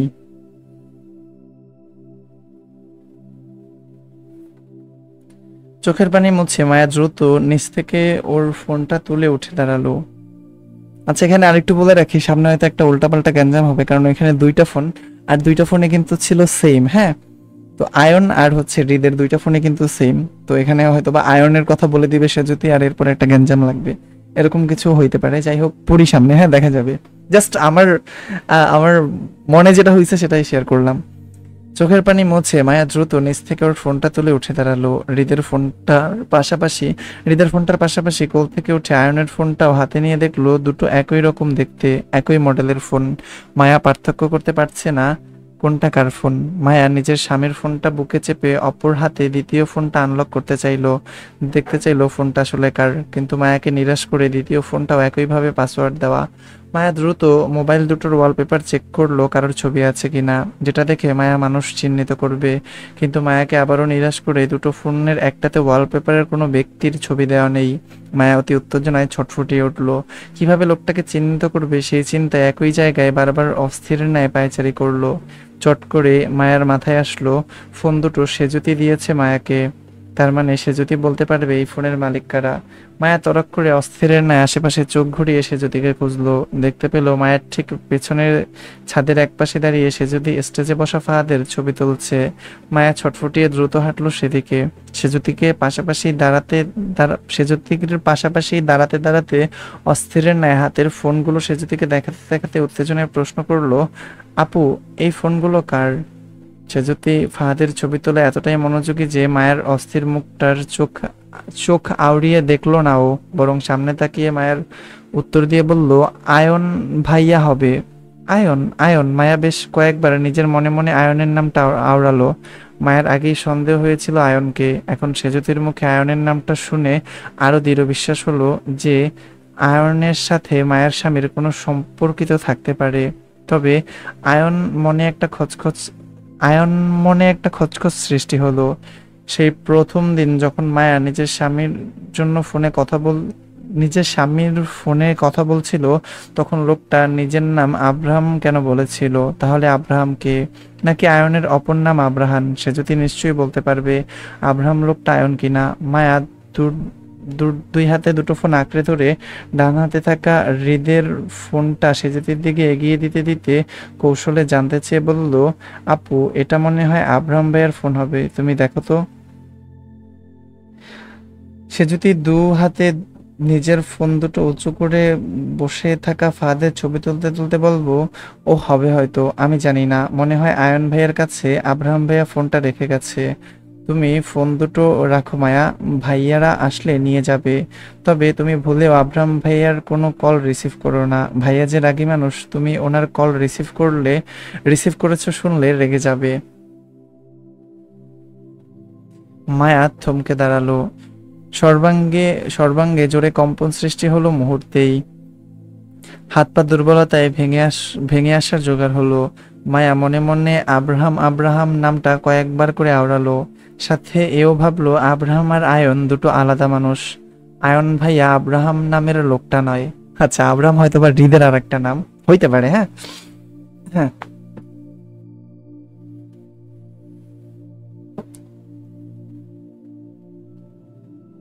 উত্তেজিত মায়া আর উত্তেজিত হলো। সেজুতির মুখে স্বাভাবিকের ন্যায় আব্রাহাম নামটা, আচ্ছা সে ভিন্ন কেউ। উত্তেজিত মায়া আরো উত্তেজিত হলো। সেজুতির মুখে স্বাভাবিকের ন্যায় আব্রাহাম ভাইয়া নামটা সম্বোধন করার ধরনেই বুঝলো সেজুতির আপনজনদের মধ্যে কেউ মায়ার স্বামী। সেজুতি চিনে আব্রাহাম নামের মানুষটাকে। সে যদি ভাই হয়, তাহলে সেদিন লোকটা মায়াকে নিজের নাম মিথ্যা বলেনি, সত্যিই বলেছিল। কিন্তু কে এই আব্রাহাম নামের লোকটা? মায়ের জানতে হবে। মায়ের কলিজা কাঁপছে, ভেতরকার অস্থিরতার ছটফটে, গলা শুকিয়ে কাটকাট, ভয়ানক পানির তৃষ্ণা পেল মায়ার। মনে হচ্ছে নিঃশক্তিতে তরতর করে কেঁপে যে কোনো সময় জ্ঞান হারিয়ে ফেলবে ও।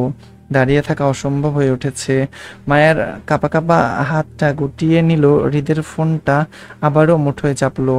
এই ফোন মায়া ততক্ষণ ছাড়বে না যতক্ষণ না পর্যন্ত মায়া আব্রাহাম মানুষটাকে চিহ্নিত করতে পারছে। আর যে কোনো মূল্যে হোক মায়া লোকটাকে খুঁজে বের করবেই।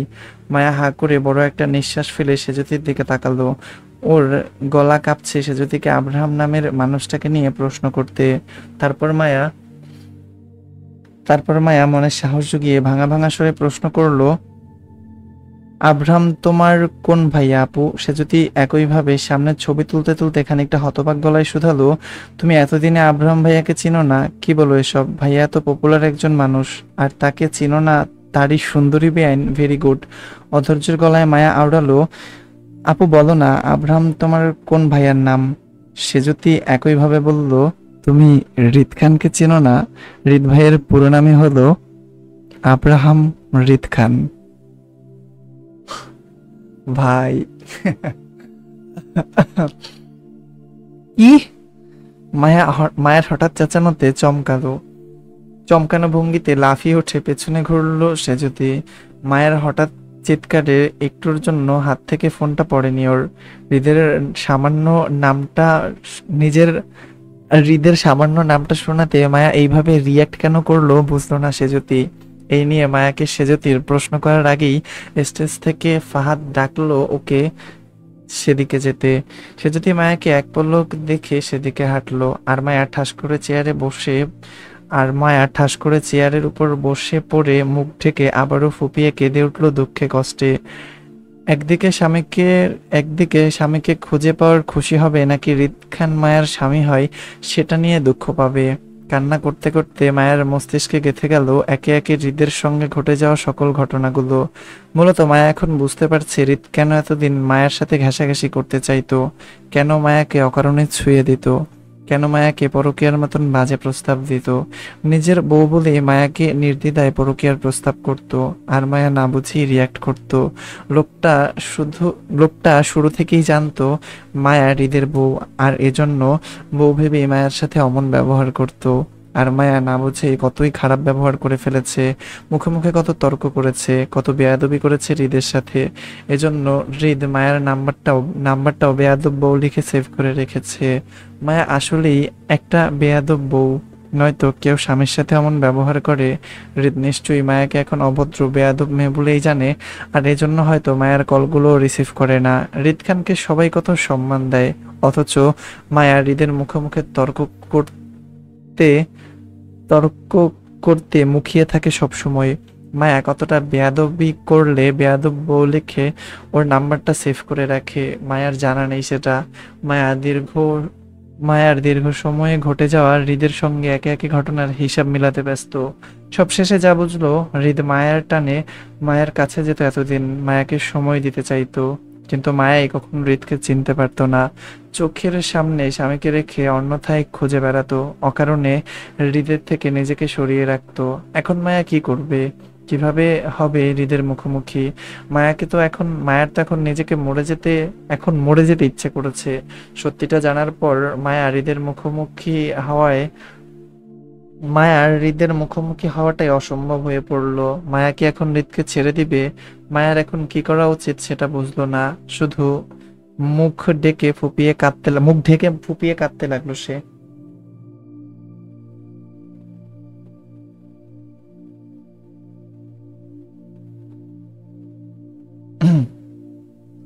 আচ্ছা, এখানে হচ্ছে একটা পার্ট শেষ হয়েছে, সাথে আরো একটা পার্ট দিয়ে দিচ্ছি, সাথেই থাকেন, ওয়েট।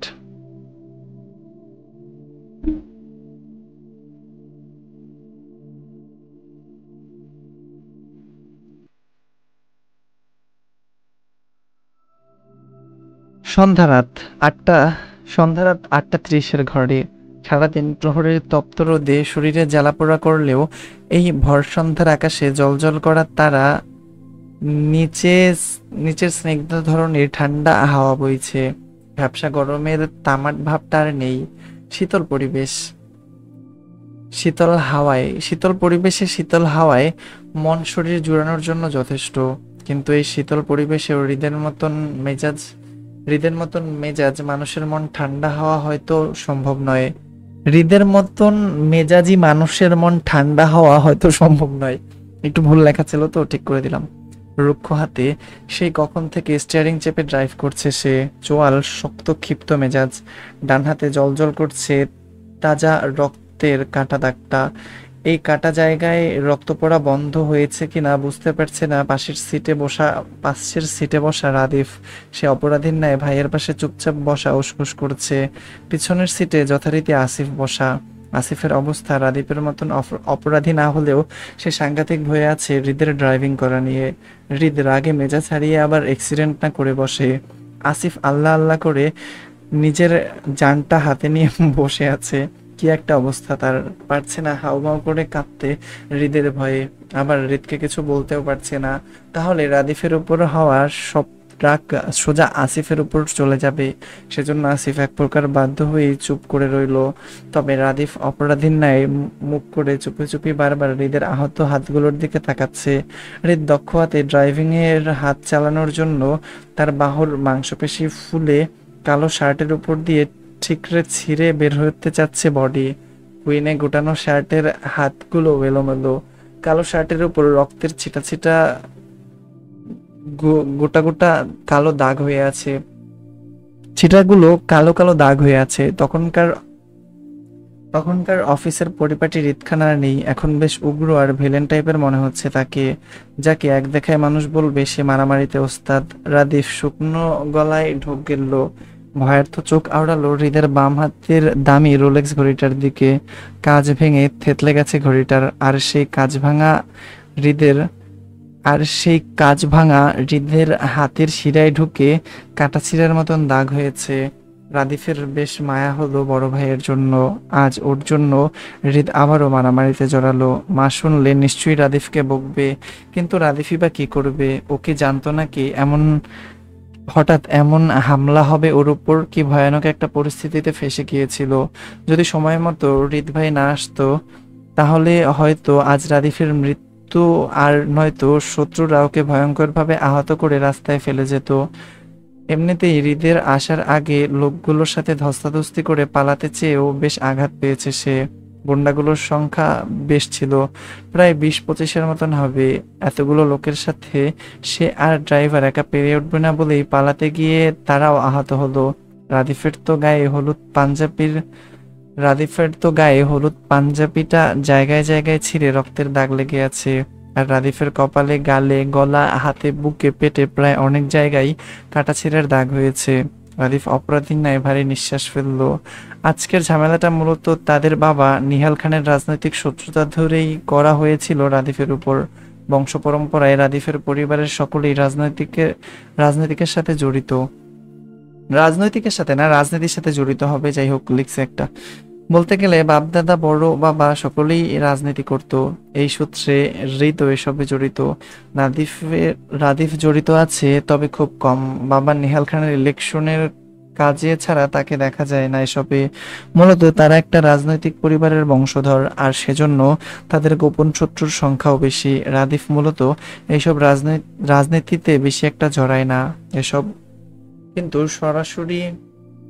সরাসরি হৃদের ক্ষতি করতে পারছে না বলেই রাদিফকে দুর্বল পয়েন্ট বানিয়ে মারতে চেয়েছিল।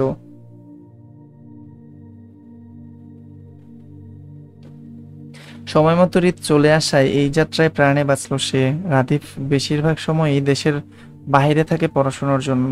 পেশায় সেও একজন ডাক্তার, এবার ডাক্তারি ইন্টার্নশিপ করছে। রাদিফ দেশে যখন আসে তখন তখন বাবা মা আর ভাইদের বাসায় দৌড়াদৌড়ি করে দিন কাটায়। আসলে তাদের বাবা মার সম্পর্কের অবনতির জন্য হৃদ রাদিফ দুই ভাই বাবা মার সঙ্গে একত্রে থাকতে পারে না। তাদের সুন্দর পরিবারটা একত্রে হয়েও আজ বিচ্ছিন্ন। রাদিফ হতাশায় ভারী শ্বাস ফেলে হৃদকে উদ্দেশ্য করে অপরাধী গলায় শুধালো, ভাই, তোমার কাটা হাত থেকে এখনো রক্ত পড়ছে, ব্যান্ডেজ করা দরকার। তুমি গাড়িটা আসিফকে চালাতে দাও, আমি তোমার হাতের ব্যান্ডেজটা করে দেই। রাদিফের কথা থামাতে থামাতে বেশ জোরে ব্রেক কষল হৃদ। হঠাৎ ব্রেক কষায় পেছন থেকে আসিফ আর সামনে থেকে রাদিফ দুজনেই সামনে ঝুঁকে গেল মুহূর্তেই। তাড়াহুড়োয় দুজনে ঠিক বসার আগেই হৃদ শক্ত চলে স্টিয়ারিং চেপে বলল, বের হ। তাড়াহুড়োয় রাদিফ আসিফ দুজনেই সোজা হয়ে বসলো। আসিফ তো ভয়ে একদলা থুতু বুকে ছিটিয়ে নিল। জানটা তার হাতে চলে এসেছিল হৃদের হঠাৎ ব্রেকে।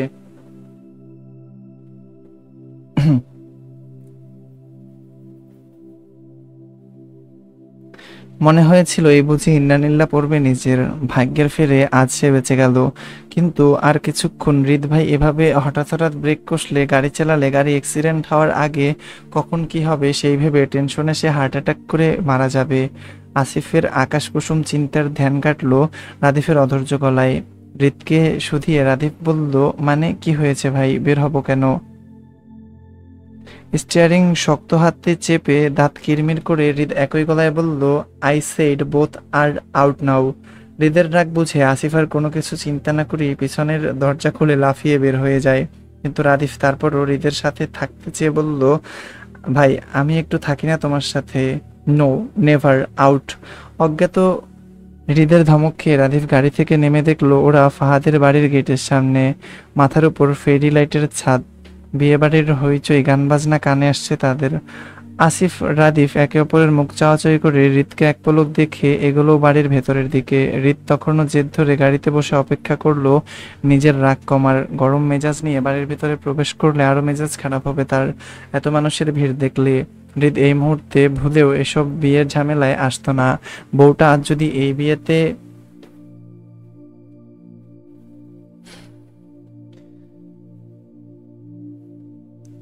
বউটা আজ যদি এই বিয়েতে না থাকতো তাহলে সেও আর ফিরে আসতো না। কিন্তু বেহায়া মনটা সে এসব বুঝাতে পারছে না। বউটার জন্য বউটার জন্য এই বাড়িতে মনটা পড়ে আছে বলে সে বাধ্য হয়ে মনের মনের বিরুদ্ধে পিছু পিছু এখানে চলে এসেছে। নয়তো সে কখনো এত বেহায়া হতো না।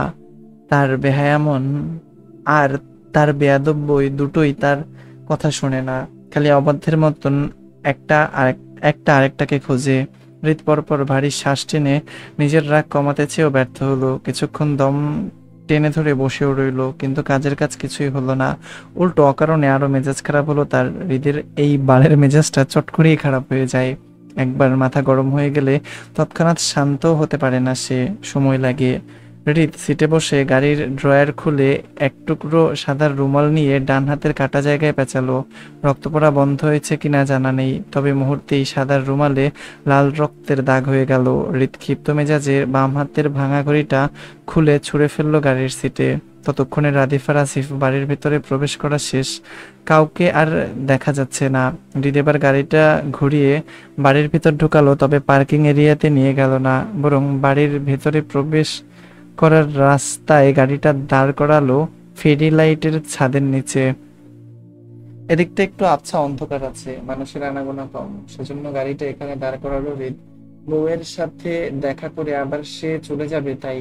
হৃদ দক্ষ হাতে গাড়ির দরজা ঠেলে বের হলো। মেজাজি ভঙ্গিতে ঠাস করে গাড়ির দরজা বন্ধ করে সামনে গেল।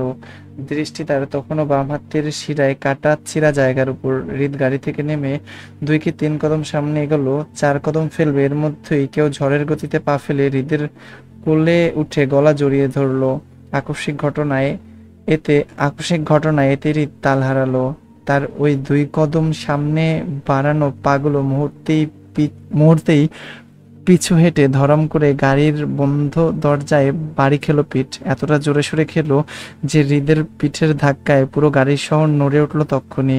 হৃদ চোখ বন্ধ করে খিচে হৃদ চোখ চোখ ওয়েট চিল, হ্যাঁ আমি আসলে চিল। হৃদ চোখ চোখ খিচে বন্ধ করলো। তার পিঠে ব্যথা পেল, কিন্তু মায়া তখনও পা ফেলে হৃদের কোলে বসে রইল, গলায় মুখ ডুবিয়ে। রাগান্বিত হৃদ এক মুহূর্তের জন্য নিজের রাগ ভুলে গেল। বিস্ফোরণে হতবিম্বল হয়ে বোঝার চেষ্টা করলো আসলে কি হয়েছে তার সাথে, কে তার কোলে। হৃদের রুমাল বাঁধা হাতটা অটোমেটিক চলে গেল মায়ের কোমরে। বেশ তবদা খাওয়ার মতন ঘোরের মাঝেই রইল হৃদ। তারপর বেশ কয়েক সেকেন্ড সময় লাগলো তার এটা বুঝতে যে আসলে কি হয়েছে তার সাথে। সবটা বুঝতে পেরে হৃদের রাগ পুনরায় তিলমিলিয়ে উঠল। ক্ষিপ্ত মেজাজ আরো ক্ষিপ্ত হলো। কোথা থেকে এখন উটকো ঝামেলা এসে তার কোলে চড়েছে, এত বড় সাহস! হৃদের ক্ষিপ্ত হাত তক্ষুনি চালান হলো মায়ের হাতে, শক্ত হাতে। মায়াকে কোল থেকে সরাতে চাইলেই মায়া মুহূর্তেই হৃদের সেই হাতটা ঝাড়া দিয়ে ফেলতে ফেলতেই করে নাকচ করলো। হৃদের হাত থামে। থমকে যাওয়া ভঙ্গিতে তার বুক কেঁপে ওঠে বউয়ের উপস্থিতি বুঝে। শক্ত হাতটা মুহূর্তেই নরম হয়ে আসলো। তিলমিলিয়ে ওঠা রাগটা পানি পানি হলো। ঘর থেকে বেরিয়ে এবার বেকুব বনে গেল। তার বউ যে এই অসময়ে তার বুকে হামলা করে চড়বে সেটা হৃদের ঘুণাক্ষরেও ধারণাতে ছিল না। হৃদের পিঠ শিরশির করছে ব্যথায়। গাড়ির বন্ধ দরজাটার সঙ্গে বাড়ি খেয়েছে ভালোই জোরে। সেই পিঠের ব্যথা নিয়েই মায়াকে দুহাতে জড়িয়ে নিল। এই প্রথম হৃদ মায়াকে জড়িয়ে ধরলো, তাও এতটা কাছ থেকে। মায়ের ক্ষেত্রেও তাই হলো, দুজনকেই প্রথম আলিঙ্গন করলো। হৃদের বেয়াদমন্ত চাচ্ছে বউয়ের পাল্লায় পড়ে বুকের ভেতর লাফিয়ে বেড়াচ্ছে নেচে কুদে। খুশিতে কখন না জানি লাফ দিয়ে বুক থেকে বেরিয়ে যায়। হৃদ মায়ের কোমর চেপে চেপে একটু উপরে তুললো। কোল থেকে মায়ার পা পিছলে যাচ্ছে বলে হৃদ দুহাতে মায়াকে জড়িয়ে ধরে মায়ার ভর নিজের বলিষ্ঠ হাতে নিল। মায়া তখনও দুহাতে হৃদের গলা জড়িয়ে সেখানে মুখ ডুবিয়ে বসে। সারা শব্দ নেই দুজনের কারোর। অনুভবে দুজনে নিশ্চুপ। হৃদের এক হাত মায়ের কোমরে তো অন্যটা সোজা চলে গেল মায়ের খোপা করা চুলের মুষ্টিতে। হৃদ মায়ের খোপা করা চুল মুষ্টিবদ্ধ করে পিছন টানলো। মায়াকে নিজের মুখোমুখি করতেই মায়া চুলের ব্যথায় নাক মুখ কুঁচকে চোখ বন্ধ করে রইল। তারপরও উফ শব্দ করলো না। হৃদ মায়ার মুখের উপর ঝুঁকেই তার অশান্ত চোখ আউড়িয়ে তাকালো মায়ের বন্ধ দু চোখের কম্পিত পাতার দিকে। তারপর চোখ ঘোরালো মায়া চোখ ঘোরালো মায়ের গালের পড়া দুই গুছি চুলের দিকে, তারপর নাক, এরপর মায়ের টকটকে লাল কম্পিত ঠোঁটের দিকে। সেই অশান্ত দৃষ্টি পরপর ঘুরে চলল মায়ের থুতনি বেয়ে খালি গলার দিকে, এরপর আরো একটু নিচে। মায়ের গায়ের বাসন্তী রঙা শাড়িটার সাথে যেন মায়ের গায়ের রংটা মিলে গিয়ে জল করে উঠল হৃদের চোখে। হৃদ অনুভূতি শূন্য চোখে আবারও মায়ের গলা থেকে দৃষ্টি ঘোরালো মায়ের টকটকে লাল ঠোঁটের দিকে, তারপর কম্পিত চোখের পাতার দিকে।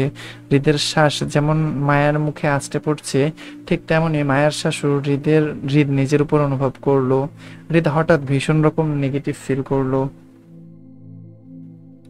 বাড়াবাড়ি করে বউকে নিজের সাথে পিষে ফেলতে মন চাইলো। হয়তো সে সিরিয়াস হচ্ছে। হৃদ উত্তেজনায় কামুন হয়ে ঠাস করে মায়াকে ঘুরিয়ে গাড়ির সাথে পিঠ ঠেকালো। মায়ের পিঠ গাড়ির বন্ধ দরজার সাথে ঠেকে যেতেই হৃদ মায়ের মুখোমুখি হয়ে ঝুঁকে পড়ল। মায়ের খোপা থাকা হৃদের হাতটা এবার আরো শক্ত হলো। মায়ের খোপা দেওয়া গাঁদা ফুলের মালা হৃদের শক্ত হাতে টেনে ছিঁড়ে ফেলতে ফেলতে রাগে দাঁত পিষে বলে, হিজাব কই তোর? মায়া ব্যথা পেল। তারপর মুখে উফ শব্দ বের হলো না, বরং সেভাবেই পড়ে রইল হৃদের গলা জড়িয়ে গাড়িতে পিঠ থেকে। হৃদের গাঁদা ফুলের মালাটা ছিঁড়তে ছিঁড়তে মায়ের চুল সহ খোপা খুলে যায়। অল্প কিছু চুলও সেই মালার টানে ছিঁড়ে হৃদের হাতে চলে আসে। মায়া খুব আস্তে করে কম্পিত গলায় কোনো রকমের বলল, আপুর হলুদের জন্য পড়া হয়নি। আপুর হলুদের জন্য তোকে কে লাইসেন্স দিয়েছে আমার অবাধ্য হওয়ার? তোকে বলেছিলাম না আমার সস্তা জিনিস পছন্দ না, হিজাব পরিসনি কেন? মায়া কথা বলল না, বরং চোখ বন্ধ করেই সেভাবেই পড়ে রইল হৃদের সাথে মিশে। হৃদ মায়ের শরীরের কম্পন টের পেল। মায়ের চোখে মুখের দিকে তাকিয়ে আবারও একই শক্ত গলায় বলল, কোলে চড়েছিস কেন? আমি যদি কিছু করে দেই তাহলে কাঁদবি। মায়া তীব্র লজ্জায় মুহূর্তেই হৃদের হাতের মধ্য দিয়ে গলা জড়িয়ে ধরে মুখ ডুবালো। হৃদ মায়ার লজ্জার আঁচ করতে পেয়ে বলল, আমি নেগেটিভ ফিল করছি হৃদ। বলতে বলতে হৃদ দুহাতে মায়াকে জড়িয়ে ধরে ঘনিষ্ঠ হতে হয়েও গিয়েছিল, কিন্তু এর মধ্যে আরাফ খান কোথা থেকে বাগড়া দিয়ে খাক ছেড়ে হৃদ বলে ডাকতে ডাকতে এদিকে এগিয়ে আসতে লাগলো। আরাফ খানের ডাকে হুঁশ ফিরে মায়ার অস্থিরের ন্যায় তাড়াহুড়ো করে হৃদের কোল থেকে নেমে নেমে পালাতে চাইলে হৃদ মায়ের বাহু টেনে ক্ষিপ্ত মেজাজে শুধালো, কোথাও যাবি না, আমার মন ভরেনি, কাছে আসো। আবারও একইভাবে আরাফ খানের কাকছাড়া ডাকে মায়া ভয়ে উত্তেজিত হয়ে ছটফটিয়ে হৃদের হাত থেকে নিজের বাহু ছাড়াতে চেয়ে অস্থির হয়ে বলল, প্লিজ ছাড়ুন, দাদাভাই এদিকেই আসুক প্লিজ। না। আরাফ খানকে নিকটে আসতে দেখে মায়া ভয়ে হিতাহিত জ্ঞান হারিয়ে হৃদকে ধাক্কা দিয়ে নিজেকে ছাড়িয়ে অন্য পথে দৌড়ালো। হৃদের তখনকার মায়ের খোপ্পার থেকে ফুল ছিঁড়ে দেওয়ায় মায়ার হাঁটু সমান চুলগুলো দৌড়ের তালে দোল খেলো। হৃদ ক্ষিপ্ত মেজাজে মায়ের দৌড়ে চলে যাওয়া দেখলো। পিছন থেকে মায়ের দৌড়ে চলে যাওয়া দেখলো।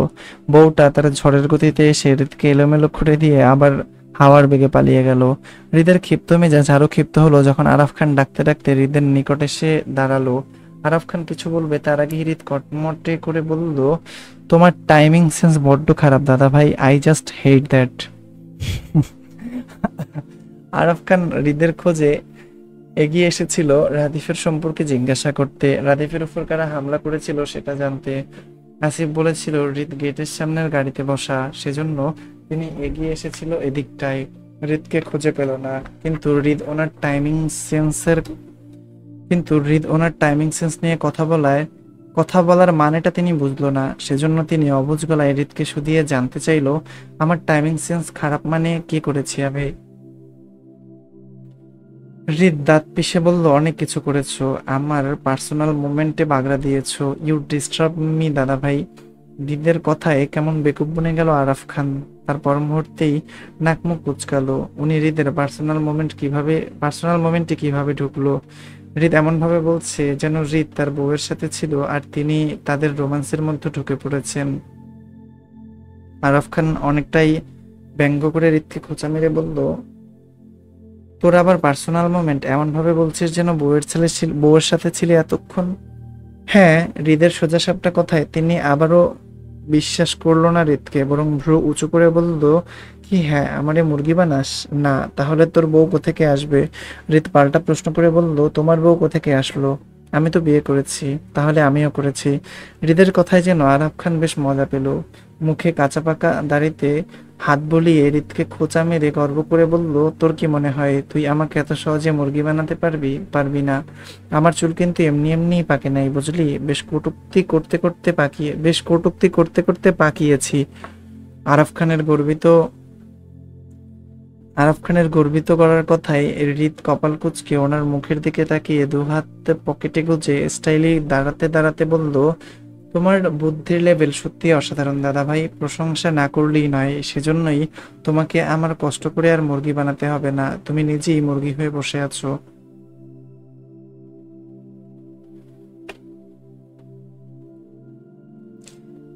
হৃদের খোঁচা মারা কথাটায় থমথমে খেয়ে গেল তিনি। আরাফ খান প্রতিবার হৃদকে বিরক্ত করে মজা পায় বলেই তিনি সবসময় হৃদের পথ আটকে দাঁড়ায়। হৃদও বিরক্ত হয়, এজন্য ওনার আনন্দ হওয়াটা বেশ থাকে।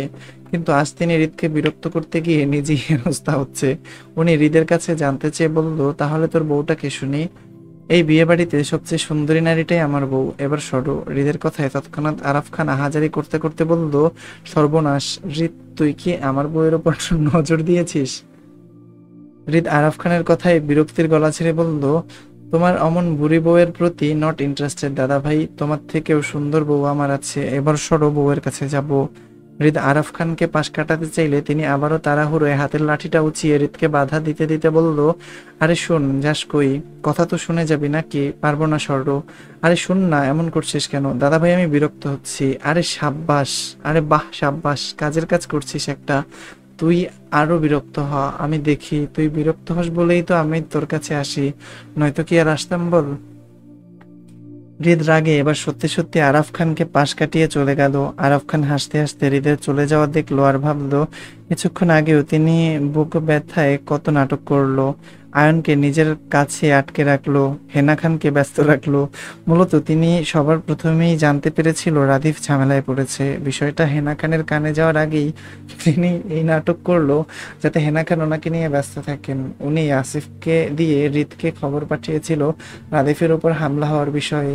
হৃদ নিজের ভাইকে বাঁচিয়ে নিবে সেটা উনি জানতো।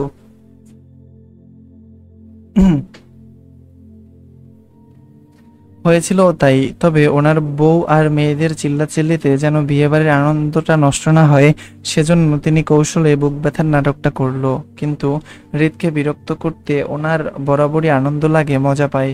বাড়িতে ওনার কথায় হৃদ ছাড়া আর কেউ বিরক্ত হয় না বলেই তিনি বারবার হৃদের কাছে আসেন। কিন্তু কিন্তু তিনি এবার বেশ কয়েকদিন ধরে লক্ষ্য করছে হৃদ কেমন বউ বউ করছে কথায় কথায়। আসলেই হৃদের বউ আছে নাকি হৃদ মিথ্যা বলে বেড়াচ্ছে, বিষয়টা বুঝতে পারছে না তিনি। হৃদ মিথ্যা কথা বলে না সেটা জানেন তিনি, কিন্তু হৃদের মতন ঠান্ডা মানুষ গোপনে বিয়ে করেছে সেটাও বিশ্বাস হচ্ছে না ওনার। উনি কি শশীকে একবার জিজ্ঞেস করে দেখবে দুজন আসলেই বিয়ে করে নিয়েছে কিনা?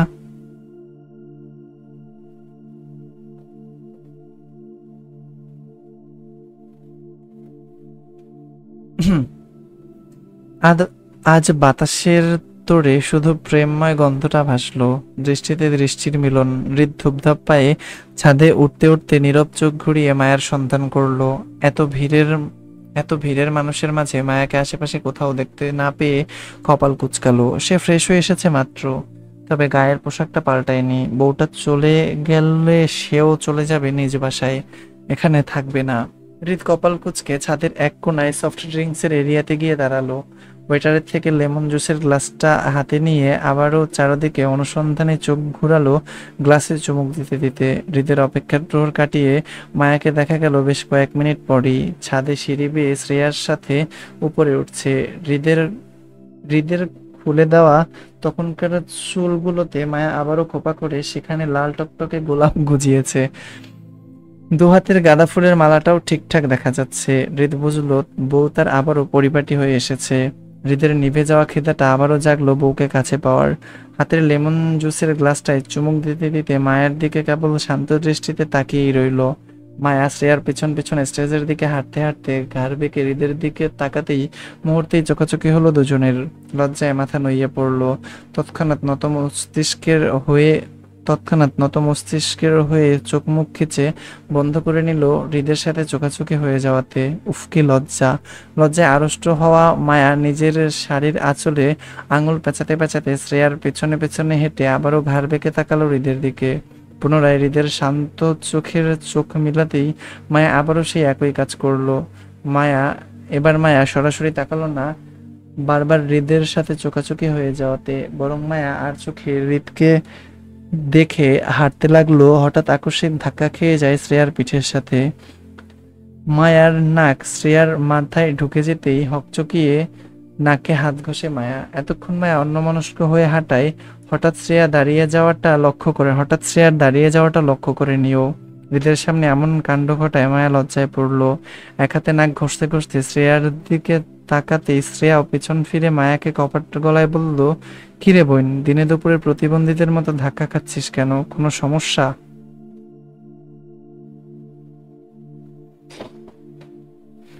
মায়া মাথা নাড়িয়ে না বোঝালো ওর কোনো সমস্যা নেই। অবশ্রেয়া বুঝলো না মায়ের মতিগতি, বরং স্বাভাবিকের ন্যায় মায়ের বাহু টেনে কাঁধ জড়িয়ে পাশাপাশি হাঁটতে হাঁটতে বলল, পিছনে হাঁটছিস কেন? চল আমার সাথে। মায়াকে নিয়ে শ্রেয়া স্টেজের একপাশের কোনায় দাঁড়ালো। সামনে স্টেজে একদল ছেলে মেয়ে গ্রুপ ডান্স করছে। শ্রেয়া হাতের তালি দিতে দিতে হইচই করে সেই ডান্স এনজয় করছে। মায়াও হাত মেলাচ্ছে, তবে সে উৎফুল্ল নয়, বরং ভীষণ অমনোযোগী। সকল মনোযোগ এই মুহূর্তে তাদের অপর কোণায় দাঁড়িয়ে থাকা হৃদের দিকে। হৃদের অবস্থাও সেম, হাতের গ্লাসটায় চুমুক দিচ্ছে আর মায়ের দিকে সেই তখন থেকে শান্ত দৃষ্টিতে তাকিয়ে আছে।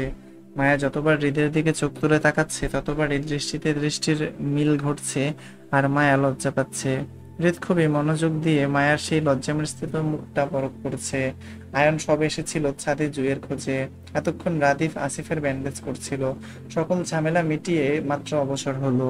জুয়ের সাথে তার দেখা করার কথা ছিল সেই সন্ধ্যার দিকে, অথচ এখন রাত 9টা বাজতে চললো, এখনো সে দেখা করতে পারেনি। এর মাঝে আয়ন ছাদে ওঠার সময় নিচে আরিফকে দেখেছিল ড্রাইভারের সাথে কথা বলতে, তাদের যাওয়ার গাড়িগুলো বের করতে। হয়তো এখন চলেও যাবে তারা। যাওয়ার আগে জুয়ের সাথে একটু দেখা করা দরকার আয়নের। আয়ন কপালের এক পাশ চুলকে জুয়ের খোঁজ করতে গিয়ে দেখলো সেজুতির পাশে জুই দাঁড়িয়ে ডান্স এনজয় করছে। আয়ন সেদিকে এগোতে গিয়েও এগোলো না, আশেপাশে মানুষের ভিড় বেশি। এই মুহূর্তে জুইকে ডেকে দেখা করাটাও ভালো দেখাবে না বলে আয়ন মত বদলালো। ফিরে আসতে চেয়েও চোখ পড়লো মায়ের দিকে। আয়ন হালকা কপাল কুঁচকালো। মায়ের মতিগতি বোঝার জন্য তীক্ষ্ণ দৃষ্টিতে পরখ করলো মায়াকে। দেখা গেল মায়া অকারণে বারবার লজ্জায় সিঁটিয়ে যাচ্ছে, আবার মিটমিট করে হেসে কোনায় তাকাচ্ছে। আয়ন মায়ার লজ্জার মিটমিট হাসির সুর ধরে চট করে বুঝে গেল আজ প্রকৃতিতে প্রেমের লক্ষণ। কিন্তু মায়ের এত প্রেম আর ভাবসাব কার সাথে? হৃদ কি জানে তার বউ প্রেমে পড়েছে অন্য কারোর? যদি জানে তাহলে তাণ্ডব তো আজ একটা এখানে হয়েই যাবে নিশ্চিত। আয়ন মায়ের দৃষ্টি অনুসরণ করলো। কে জানের মায়া কে জানের মায়া দয়া ছেড়ে হৃদ খানের বউয়ের দিকে নজর দিল সেটা একটু দেখতে চাইলো। তারপর চট করে ঘাড় ঘুরিয়ে মায়ের দৃষ্টি অনুযায়ী ছাদের কোনায় তাকাতেই দেখলো হৃদ দাঁড়িয়ে লেমন জুসের গ্লাসটা নিয়ে। আয়ন মুহূর্তেই হেসে ফেললো। আগুন দুই দিক থেকেই লেগেছে তাহলে। সে এবার একটু কেরোসিন ঢেলে আগুনটা না হয় আর একটু বাড়িয়ে দিক। আয়ন স্টেজের দিকে না গিয়ে উল্টো পথে হৃদের কাছে গেল। হৃদের পাশাপাশি দাঁড়াতে দাঁড়াতে হেয়ালি করে বলল, কিরে ভাই, যেভাবে তাকিয়ে আছিস মনে হচ্ছে বউকে চোখ দিয়েই প্রেগনেন্ট করে ফেলবি। কোন নজর দিস কেন? চোখ সরা। হৃদ অনেকটা বিরক্ত নিয়ে আয়নের দিকে এক পলক তাকিয়ে আবারও চোখ ঘোরালো মায়ের উপর। আয়ন হৃদের দৃষ্টি অনুসরণ করে মায়াকে দেখলো সেও। তারপর পুনরায় হৃদের দিকে তাকালো। কিছু একটা ভাবতে ভাবতে আয়নের মনে একটা প্রশ্ন জাগলো। মায়া কি হৃদের ব্যাপারে সব জেনে গেছে? কিন্তু কিভাবে? হৃদ কি সব বলে দিয়েছে? ভাবনাটা আয়নের মাথায় আসতেই চট করে হৃদকে প্রশ্ন করে বলল, আয়ন, মায়া কি জানতে চেয়ে বলল আয়ন, মায়া কি তোদের সম্পর্কের কথা জেনে গেছে? হৃদ মায়ের দিকে দৃষ্টি স্থির রেখে অন্যমনা গলায় বলল, বুঝতে পারছি না তো, তবে মতিগতি তো তাই বলছে। কিছু বলেনি মায়া? না। তুই জানতে চেয়েছিলি? না। তাহলে কিছু না। মায়া কিছু না জেনেই তোর সাথে প্রেম করছে? হৃদ তৎক্ষণাৎ আয়নকে উত্তর না দিয়ে চট করে তাকালো আয়নের মুখের দিকে। ওরা প্রেম করছে মানে? হৃদ কৌতূহল নিয়ে জানতে চেয়ে আয়নকে বলল, আমরা প্রেম করছি। হৃদের কথায় আয়ন স্বতঃস্ফূর্তির সাথে বলল, হ্যাঁ, তোদের দুজনের মতগতি তো তাই বলছে। এই মুহূর্তে তোদের দুজনকে দেখলে যে কেউ বলে দিবে তোদের মধ্যে গভীর প্রেমের সম্পর্ক চলছে। হৃদ সামনে ঘুরে মায়ের দিকে তাকিয়ে গ্লাসে চুমুক দিতে দিতে বলল, হুম। আয়ন হৃদের দিকে একটা ভ্রুচিয়ে তাকিয়ে বলল,